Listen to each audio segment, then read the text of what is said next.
नमस्कार बंधुरा घरोया किचेने सबाइके स्वागत जानाई। आज के आमी बानाबो स्पाइसी गार्लिक चिकेन। घरोया भावे बानाबो एटा।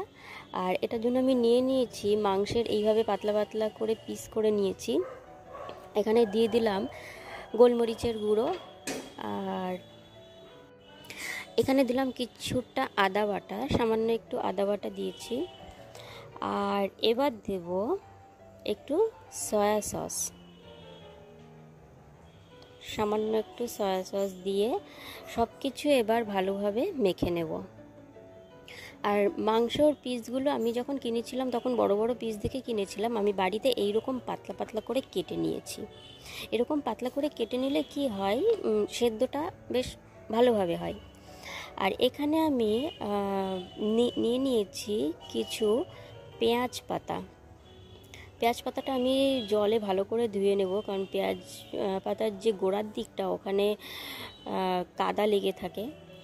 तो जले आमी भालोभावे धुए बेश जिरि जिरि करे कुचिए नेब।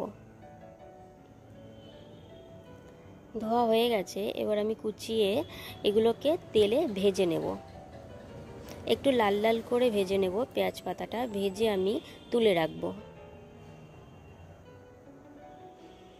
पेঁয়াজ पातागुलो आमी एखन व्यवहार करब ना, एगुलो लास्टे व्यवहार करब। भाजा हये गेछे, खूब सुंदर एकटा सेंटो बार हयेछे। एबार आमी एगुलोके तुले साइड करे रेखे देब। और एखाने आमी निये नियेछि एकटा बाटीते किछुटा कर्नफ्लावर और सामान्य एकटु मयदा मिशिए एटार मध्य एकटा डिम दिए बेश भालोभावे फेटिए नेब।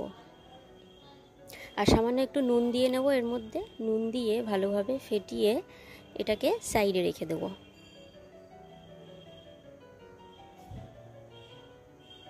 जेन डेला पाकिए ना थाके, एटाके भालोभावे फेटिए निते होबे।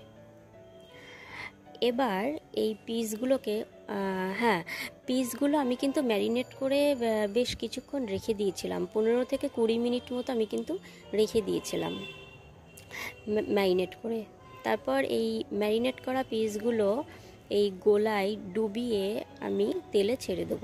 তেলটাকে আমি ভালোভাবে আগে থেকে গরম করে নিয়েছি। तो तेलटा भालोभावे गरम हये गेछे। एबार आमी आँचटा कमिए दिए किन्तु चिकेनेर पिसगुलो आस्ते आस्ते तेलेर मध्य दिए देब। बैटारटा भालोभावे माखिए तेले छेड़े देब। এইভাবে একে একে পিসগুলো ব্যাটারে চুবিয়ে ভাজার জন্য তেলে দিয়ে দেব। আর অবশ্যই আঁচটা কমিয়ে কিন্তু ভাজতে হবে, নালে কিন্তু ওপরটা পুড়ে যাবে, ভেতরে কাঁচা থেকে যাবে। আর এখানে আমি একটা বাটিতে 1 চামচ মতো সয়া সস নিয়ে নিয়েছি। আর এর মধ্যে মিশিয়ে দিলাম কিছুটা জল, হাফ কাপ মতো জল এর মধ্যে মিশিয়ে দিয়েছি। হাফ কাপের একটু বেশি মিশিয়ে দিয়ে বেশ ভালোভাবে সয়া সসের মধ্যে জলটা মিশিয়ে সাইডে রেখে দেবো। এটাকে পরে কাজে লাগবে। পাকোড়াগুলো আমার ভাজা হয়ে গেছে সব। এখানে আমি নিয়ে নিয়েছি একটু বেশি করে কাঁচা লঙ্কা আর রসুন পাতা কুচিয়ে নিয়েছি। আর এখানে পেঁয়াজ কুচিয়ে নিয়েছি। আর কিছুটা রসুন এখানে আমি থেতো করে নিয়েছি।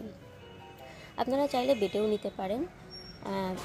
ওই তেলেই পাকোড়াগুলো যে তেলে ভেজেছিলাম ওই তেলেই দিয়ে দিলাম পেঁয়াজ কুচি, রসুন পাতাগুলো দিয়ে দিলাম আর কাঁচা লঙ্কাগুলো দিয়ে দিলাম। দিয়ে ভালোভাবে নেড়ে চেড়ে এবার আমি যে রসুনটা আমি থেতো করে রেখেছিলাম ওই রসুনটা দিয়ে দেবো।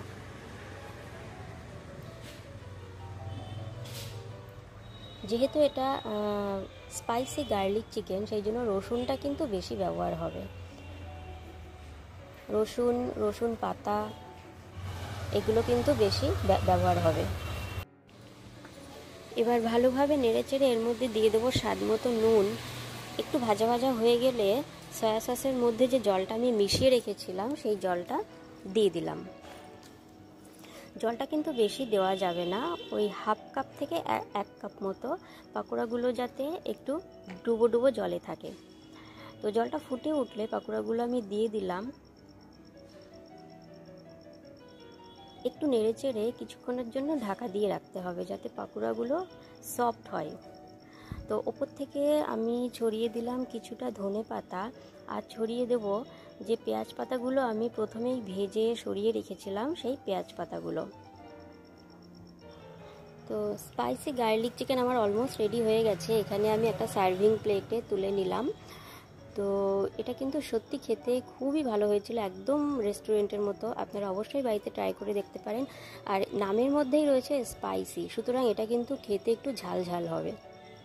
তো যাই হোক, ভিডিওটা যদি ভালো লেগে থাকে অবশ্যই আপনারা একটা লাইক করে দেবেন, আর সাবস্ক্রাইব করে দেওয়ার কিন্তু অবশ্যই করে অনুরোধ রইল। আর বাড়িতে একবার ট্রাই করে দেখতে পারেন, আশা করছি ভালো লাগবে। তো আজকের মতো এই পর্যন্ত, দেখা হচ্ছে পরবর্তী ভিডিওতে।